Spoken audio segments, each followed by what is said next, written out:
Baik, langsung saja. Ketentuan pembuatan laporan. Yang pertama yaitu sampul harus di print warna biru muda. Jadi nanti ada format untuk logo dan sebagainya, nanti di print di kertas jilid warna biru muda.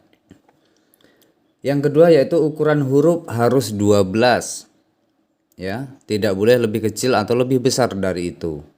Yang ketiga, jenis tulisan Arial atau Times New Roman. Dua jenis itu saja, nggak usah macam-macam. Kemudian jarak antar tulisan atau antar jarak spasi yaitu 1,5. Kemudian yang kelima, batas kiri 3 cm untuk jilid. Kemudian atas, bawah, dan kanan 2 cm. Ukuran kertas A4 potrait, ya, A4 bukan F4. Kemudian laporan di print warna. Nah, yang 8, laporan minimal 15 lembar, jika lebih itu lebih bagus. Jadi kalian jika menjelaskan terutama pada bab 3 itu biasanya lebih banyak penjelasannya di situ. Nanti kita bahas tentang format laporannya. Ini adalah ketentuan pembuatan laporan. Oke, kita lanjutkan yaitu tentang format laporan. Format laporan yang pertama yaitu lembar pengesahan yang nanti sudah akan ditentukan dari sekolah, kalian tinggal mengisi saja. Kemudian daftar isi. Daftar isi harus sesuai dengan laporan yang ada, dalam arti halaman berapa. Contohnya seumpamanya kata pengantar itu di I berapa, harus sesuai. Kemudian kata pengantar. Kata pengantar kalian bisa mencari referensi, ya, untuk kata pengantar itu sendiri. Bagaimana membuat kata pengantar yang baik.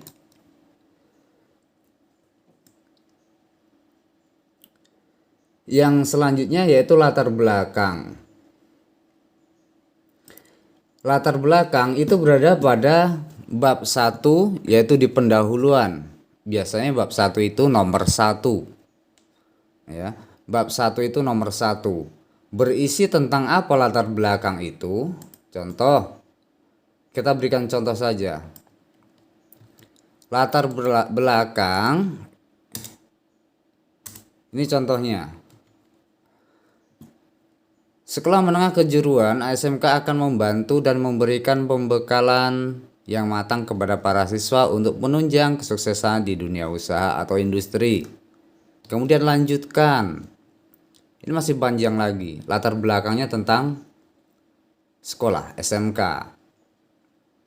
Adapun yang diharapkan oleh penulis terhadap sekolah umpamanya, atau terhadap industri atau tempat magang kalian, itu contoh, itu cara mengisinya. Kemudian maksud dan tujuan prakerin, nanti kalian isi apa sih maksud dan tujuan prakerin. Ada maksud, adapun maksud dan tujuan diadakan kegiatan prakerin ini apa saja? Berikut ini yang bisa dijelaskan oleh Anda. Umpamanya 1.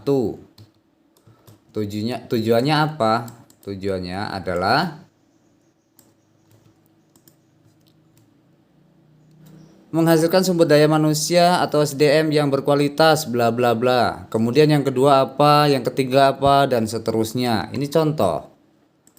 Kemudian tempat dan waktu pelaksanaan. Seumpamanya ini tempat.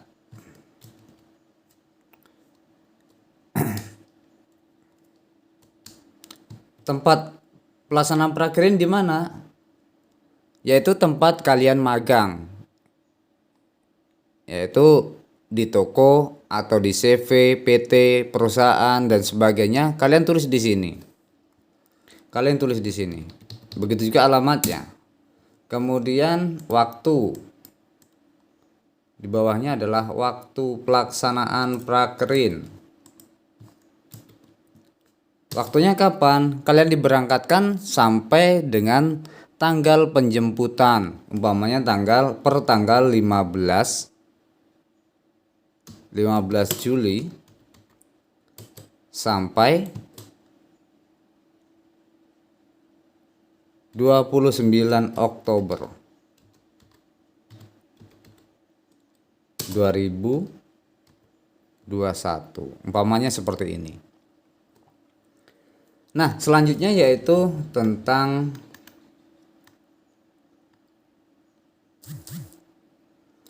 profil perusahaan. Nah, di sini kalian harus menjelaskan sejarah berdirinya perusahaan itu. Yaitu tempat kalian magang itu bagaimana sejarahnya. Kalian harus tanya. Ya, harus tanya. Kalian harus cari info pada pemiliknya atau orang yang mengerti tentang sejarah tempat kalian magang itu.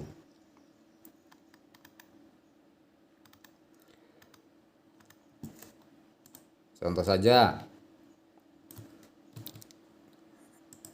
kita beri contoh. Ini hanya contoh saja. Nah, copy paste ini kita sebut saja nama sebuah tempat, berdiri bla bla bla bla, banyak lagi. Ya. Kemudian di sini struktur organisasi. Kita buat copy paste itu adalah sebuah nama perusahaan. Nah, copy paste komputer ini adalah sebuah perusahaan individu bla bla bla. Oke, paham? Kemudian bidang usahanya tentang apa? Bidang usaha tempat kalian magang itu. Contoh, bergerak di bidang servis dan sebagainya. Kalian jelaskan semuanya. Kemudian dasar teori. Bab 3 adalah tentang pembahasan. Ini adalah pembahasan. Ini bukan dasar teori, tapi pembahasan. Pembahasan yang pertama 3.1 adalah dasar teori. Dasar teori di sini kita beri contoh saja. Dalam kegiatan prakerin yang telah kami lakukan selama 2 bulan atau 3 bulan atau 4 bulan dari tanggal Juni, contoh, ini contoh saja. Ada banyak hal yang telah dilakukan. Apa saja yang dilakukan? Umpamanya ini. Yang pertama, cara cek kondisi hard disk, mempelajari ilmu tentang laptop dan sebagainya. Nah, ini yang kalian lakukan di tempat magang. Di sini. Ya, ada banyak. Dan masing-masing pasti berbeda. Kemudian yang ke-3.2 ini ulasan mengenai pekerjaan yang Anda lakukan. Berarti ini adalah sebuah pekerjaan yang Anda lakukan. Jadi kalian jelaskan satu persatu di sini. Ya, kalian jelaskan satu persatu di sini. Cara cek hard disk ini bagaimana? Jelaskan cara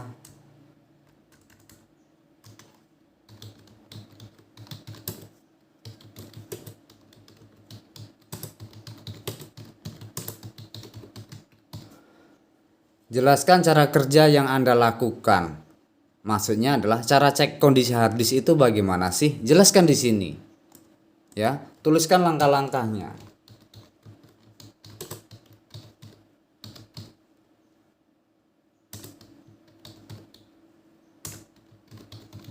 Tuliskan langkah-langkahnya di sini. Begitu juga yang kedua, yang ketiga dan seterusnya. Jelaskan di sini semuanya. Oke, kemudian yang terakhir adalah bab 4 yaitu penutup. Penutup ini ada dua bagian yaitu kesimpulan dan saran.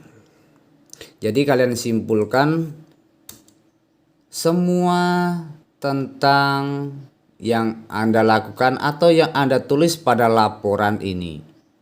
Kalian tuliskan di sini kesimpulannya apa? Setelah melakukan prakirin ini apa yang kalian dapat? Kalian tuliskan di sini. Ya, kalian tuliskan di sini. Kemudian saran. Saran ini yang pertama adalah saran untuk prakirin. Yang kedua saran untuk Dudi atau tempat kalian magang. Sarannya apa saja?